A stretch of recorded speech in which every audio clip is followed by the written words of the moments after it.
I'm going to show you how to use the Screencastify extension for Chrome. This should automatically be installed on your computer. It's an extension that you'll find in your extensions bar. So if yours is like mine, it's really long.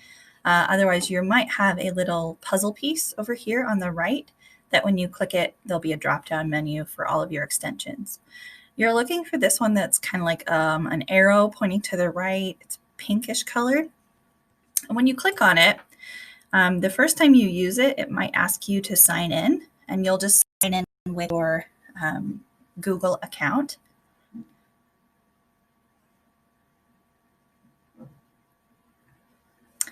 Let's see, make sure that you do enable your mic and webcam, so make sure you click allow.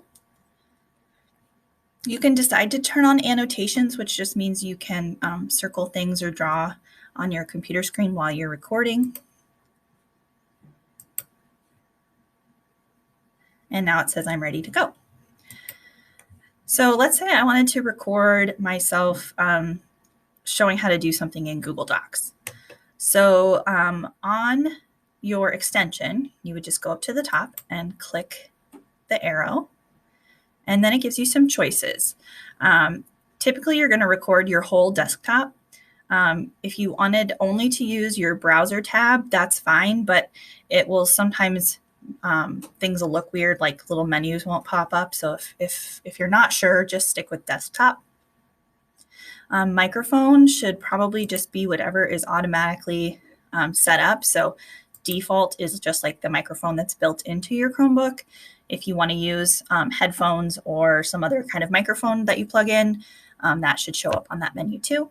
And then if you say embed webcam, that'll just put a little square in the corner that will show your face. And that just depends on if you want to have that showing or not.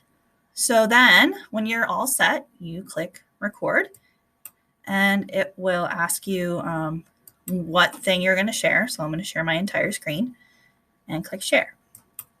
You'll notice that my cursor is blinking. It's going to give me a little countdown. So now I am officially recording in Screencastify. I do have some options. If I decide something's loading slowly, I could pause it. And then I can keep recording with the play button. This is where I could annotate. So if I'm like, I want to show everybody how to change the font, then I could draw on that. And there's also an eraser to let me erase any annotations I put there. And then when I'm finished recording, I can click pause again and then click the stop. When you push stop, it will automatically open up a new tab, which will be playing a preview of the video you just created. You might need to unmute it in order to hear your voice, or push pause if you don't want to hear your voice again. There are two pairs of scissors. These can help you trim off the beginning or the end of your video, just so your viewer doesn't see you like clicking record or clicking stop or those kinds of things. If you want more editing abilities, there is a built-in editor, which I'll show you in just a second. On the right over here, it shows you your options for saving and sharing. The really nice thing is it automatically saves your video into your Google Drive. So that makes it really easy to find and store them. It creates a folder called Screencastify, and your videos will be in there. And they'll be named whatever this says. So in order to not have like 5,000 videos called untitled video, go ahead and rename it something that makes sense. So like if I'm showing Google Docs, maybe I'm just going to name it Google Docs. And then you can also publish it to your YouTube if you want to, or send it via email, those kinds of things. If you do want to do some more editing, you can click on Open an Editor.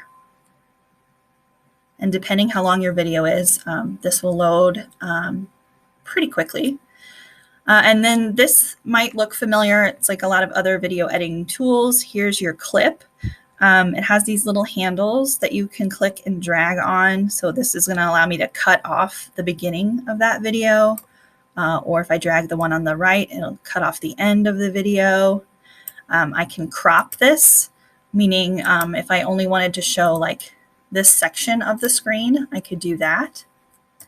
And if I wanted to add some kind of text or caption, I can do that. Say like, click the button on the middle of the toolbar or whatever. And I can make this, you have some font choices and some font color choices. Well, you have to highlight it first.